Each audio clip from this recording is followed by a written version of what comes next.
O Grêmio fez 8 contratações nessa janela de transferências. Como é que a gente sabe que nenhum outro jogador será contratado? Porque o próprio vice de futebol do Grêmio, Antônio Brum, numa entrevista coletiva ontem, disse que, olha, a janela do Grêmio é isso aí. Claro, ele disse, estamos atentos ao mercado, aquela coisa toda do tipo, se vier uma oportunidade pingando na mesa do Grêmio, claro que o Grêmio não vai desperdiçar. Mas o Grêmio não está mais à procura. Eu particularmente acho que ainda falta um lateral esquerdo, mas enfim, é papo para outra hora. O fato é que o Grêmio nessa janela trouxe 8 jogadores. Vocês lembram de todos eles? Vamos fazer uma avaliação de como é que foi o Grêmio nessa janela atual? Então, venham comigo, a partir de agora, depois da vinheta.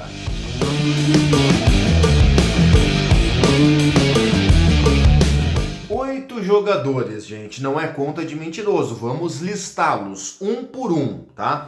E fazer uma comparação muito simples com a janela do meio do ano passado, que foi uma das piores da história do Grêmio, né? No meio do ano passado nós trouxemos o Rodrigo Eli, que só agora começa a dar resultado, João Pedro Galvão, que fracassou, que não conseguiu jogar no Grêmio o que jogava lá na Europa, e alguns jogadores que chegaram ao Grêmio com a gente já sabendo que eles não iam dar certo, né? Por exemplo, Luan, que foi quase uma caridade, né? Um ato beneficente do Grêmio, Iturbe, Bessosi, caras que a gente sabia que não iam dar certo. Esse ano foi bem diferente. Esse ano o Grêmio trouxe 8 jogadores e desses 8, olha, pelo menos 4 ou serão titulares, alguns até já são, ou vão brigar por titularidade. Vamos lá, gente, vamos começar de baixo para cima, tá? Rodrigo Caio e Rafael Cabral. Eu acho que esses dois a gente passa, né? Esses dois foram equívocos de contratação do Grêmio. Rodrigo Caio indicado pelo Renato, porque o Rodrigo Caio é jogador de confiança do Renato, é um cara que o Renato confia, inclusive, em termos de ser uma liderança no vestiário, mas as informações que se tem até agora dão conta de que nem o vestiário ele consegue liderar. E dentro de campo, convenhamos que a resposta até agora é nula, né? O Rodrigo Caio tem 16 míseros minutos pelo Grêmio, um horror. Uma contratação que, né, a gente dizia, se ele voltar a jogar, se ele voltar a ser o que era o zagueiro do Flamengo, tá ótimo. Agora, se ele pudesse voltar a ser aquele zagueiro, né, gente, o Flamengo não teria liberado. Se o Flamengo liberou, é porque o Flamengo viu, os caras fizeram os exames, os caras são profissionais e viram que não dá, tá? E o Rafael Cabral, uma contratação sem pé nem cabeça. O Grêmio mandou o Grando para o Cruzeiro supostamente para ser uma vitrine. O Grando não tem um minuto no Cruzeiro sequer. O Anderson jogou mais do que ele. O Cássio foi contratado e o Grando é o 40º goleiro do Cruzeiro. Para você ter uma ideia, o Rafael Cabral no Grêmio jogou mais do que o Grando no Cruzeiro. Ou seja, o Grêmio foi uma vitrine para o Rafael Cabral, que jogou mal a maioria das partidas. Então esses dois caras, convenhamos, não dá sequer para conversar. Agora, vamos dar o passo adiante. Edenilson. Cara, o Edenilson, eu sei que para muitos ele ficou marcado porque ele errou o pênalti lá. Cara, errar pênalti é do jogo, tá? Ele é um cara, a meu juízo, pelo menos importante. É um cara que é meia. Os melhores jogos do Edenilson no Grêmio foram como meia, especialmente naquele período em que nós não tínhamos os centroavantes, que o Renato botou o Cristaldo para frente, o Edenilson jogou de meio e jogou bem. Contra o Atlético Paranaense ele foi ponta e jogou bem também. Contra o Vitória, um dos melhores em campo. O Edenilson é um cara importante, chegou a ser lateral direito, chegou a ser volante naquele jogo lá contra o Corinthians também. É um cara que quebra o galho em várias funções, um jogador no mínimo importante para grupo. Eu gostei da contratação do Edenilson. Aí nós vamos, por exemplo, para o Gemerson. Cara, o Gemerson foi uma baita contratação. Zagueiro que chega para ser não só titular do Grêmio, como o melhor zagueiro do Grêmio.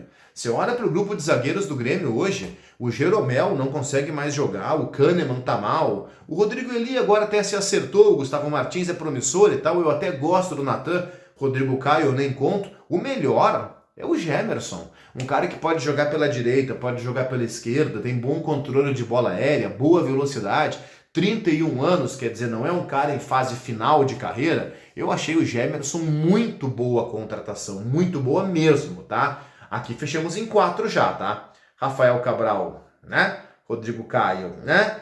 Edenilson, legal, e Gemerson, baita contratação. Aí nós vamos para os 3 sul-americanos que chegaram quase juntos, tá? Monsalve, esse é projeto de craque, titularíssimo do time do Grêmio, 4 jogos apenas como titular, 2 gols, 2 assistências e aquele crime lesa-pátria que o Renato cometeu de não colocar o Monsalve 1 minuto sequer nos jogos contra o Corinthians da Copa do Brasil e colocar o Monsalve no banco nos 2 jogos do Grêmio contra o Fluminense pela Libertadores. Com o Monsalve em campo, nós ganhamos os 2 jogos. O problema é que sem o Monsalve nós perdemos os 2 jogos, por isso foi para os pênaltis e nós acabamos eliminados da Libertadores, mas é projeto de craque.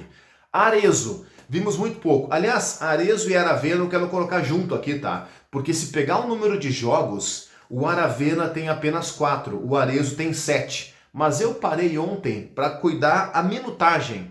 E, gente, eles têm rigorosamente a mesma minutagem. Não é conta de mentiroso. Os 2 têm exatamente 90 minutos pelo Grêmio. Embora o Aravena em menos jogos, é porque ele foi titular contra o Bahia. O Arezzo não tem um jogo sequer como titular do Grêmio. Então ele tem 10 minutinhos aqui, 15 ali, 8 lá. Na soma, os 2 têm 90 minutos. O Aravena tem uma assistência, o Arezzo um pênalti sofrido, e eu acho que são 2 jogadores, vai lá, promissores, tá? 2 caras que não dá para tirar para pé duro, não dá para tirar para maus jogadores, tá? 2 caras que podem acrescentar. E eu fecho com a 8ª contratação, que foi o Bright White. Claro que o Bright White não vai em todos os jogos fazer o que ele fez contra o Cuiabá, de 2 gols e tal, aquela coisa toda. Se ele jogasse desse jeito sempre, ele tava no Barcelona até hoje. Claro que não é o caso, tá?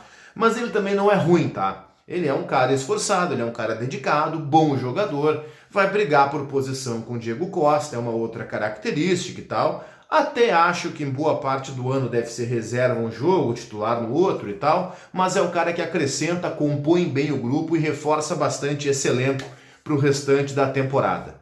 Gente, foi uma boa janela. Foi uma boa janela, tirando, né, o dedo do Renato com o Rodrigo Caio, por exemplo, mas, cara, foi uma boa janela de transferências, muito diferente dessa do ano passado que eu mencionei anteriormente. Aqui eu preciso dar os parabéns para o Antônio Brum, que é um cara que vasculha mercado, um cara que conhece mercado, e também para uma figura que é pouco falada, tá? Fernando Lázaro, porque no ano passado tinha Antônio Brum, tinha Alberto Guerra, tinha Renato, e o Grêmio contratou os caras que contratou, né? Esse ano, com Fernando Lázaro, parece que o estudo que ele faz, que a análise de desempenho que ele faz, reduz a margem de erro na hora da contratação. Essa é a leitura que se faz dentro do Grêmio. Ele vai fazer uma análise minuciosa, uma análise séria, detalhada, para diminuir a margem de erro. E esse trabalho, para mim, pelo menos, deu super certo. Pelo menos nessa janela atual. Eu gostei, eu acho que reforçamos bastante o nosso time, bastante o nosso grupo, e nós temos time e temos grupo para chegar na próxima Libertadores da América. Será que temos treinador? Como diria o saudoso Vianney Carlet, só o tempo dirá. Deixem o like no vídeo, se inscrevam no canal e comentem aqui embaixo.